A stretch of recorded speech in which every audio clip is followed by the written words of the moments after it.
this journey forever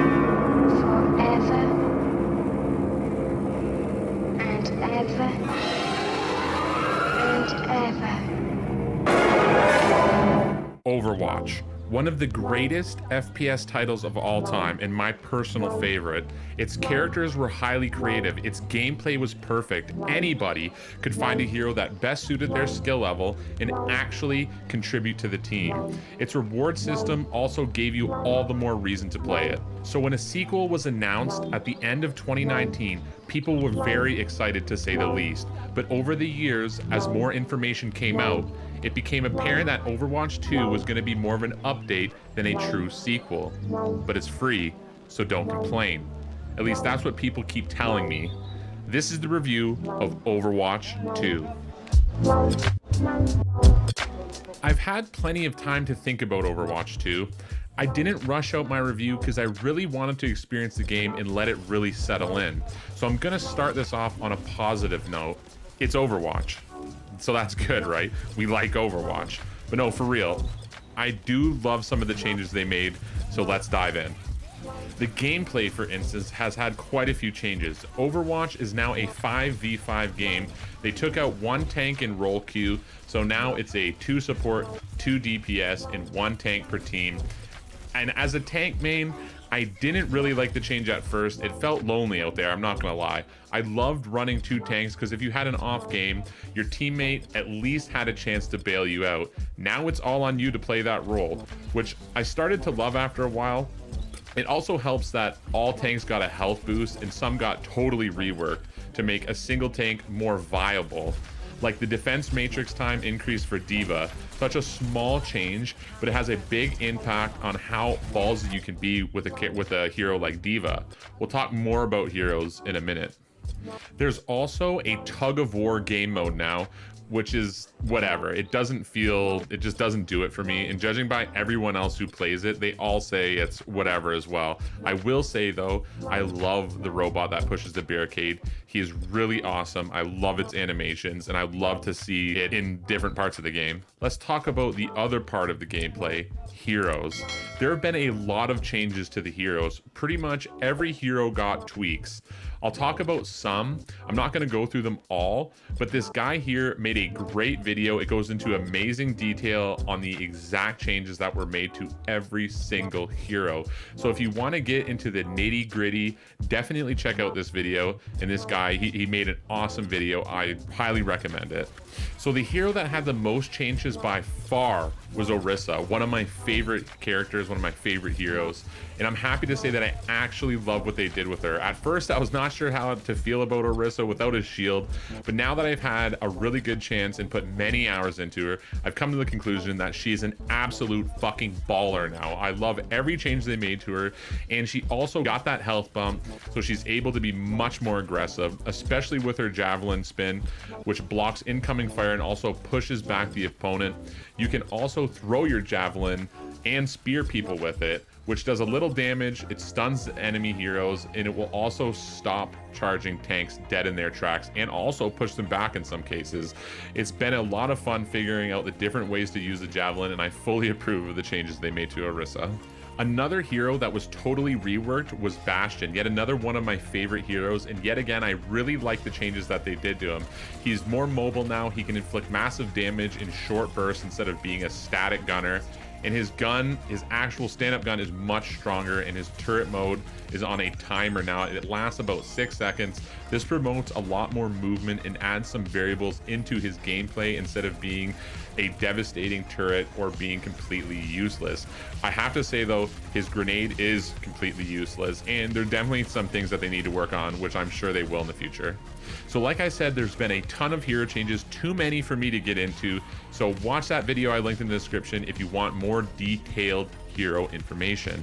So let's quickly talk about the new heroes. In my opinion, they are not very creative. I don't know how else to say it. I'm sure some people like them and that's fine, but as a tank main, Junk Queen is lame. Her shotgun hardly does damage. and I think she's the worst of all the new characters. KarQ is kind of okay. Her design is very weak in my opinion, although I like her ultimate quite a lot. And my Canadian babe, Sojourn. Sojourn is the best hero out of the new batch, and she's still just okay to me. She feels like Soldier 76 with a slide mechanic. What I take away from these new characters is just kind of a general lack of vision and creativity, and their playstyle feels like it belongs in more of a generic FPS title. When you scour Twitter and Reddit and look at player design heroes, it's unbelievable to me that people are paid money, great money, to design heroes for Overwatch 2. The designs players make and post in community forums and all over social media are awesome, super creative, and in general better than what Blizzard comes out with this new iteration of Overwatch. The next thing I'm going to talk about are the maps, new and old. As for the new maps, they're all pretty decent. There's 6 new maps to be exact. Circuit Royale has this awesome hill that you have to climb when pushing the payload.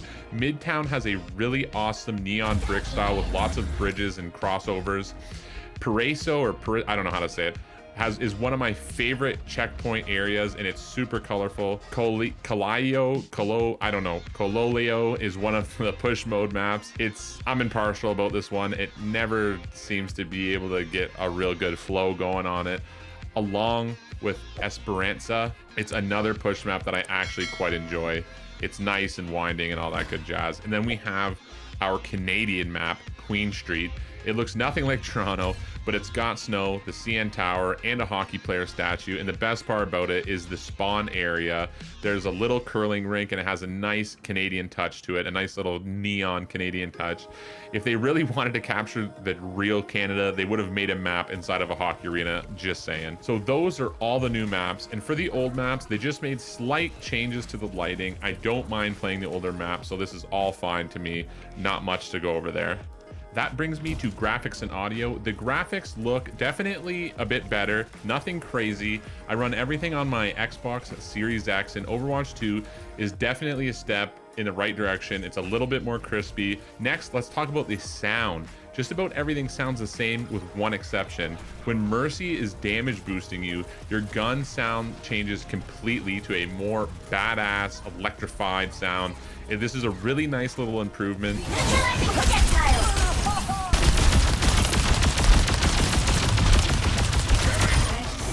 It's an alternative indicator of when you're being boosted instead of just the visual indicator. I love the change. That brings me to the next segment, why Overwatch 2? In my opinion, the real reason for making Overwatch 2 was to implement new monetary systems. Now we have a battle pass and a store. Gone are the days of those pesky loot boxes. Oh, how I miss them so. Loot boxes don't look so bad now, do they, eh? Also, they took away a lot of the features everybody loved. Why did you get rid of the fire mechanic? How will everyone know I'm doing better than them now? Also, they took away borders and they took away levels. Instead, now you can find them in your profile, which pretty much means they don't exist. Nobody was asking for these changes, and it seems to me that everyone wants all these old features back. So Blizzard, you fucked with some really good things about the original Overwatch, so can we please have them back now? Pretty please.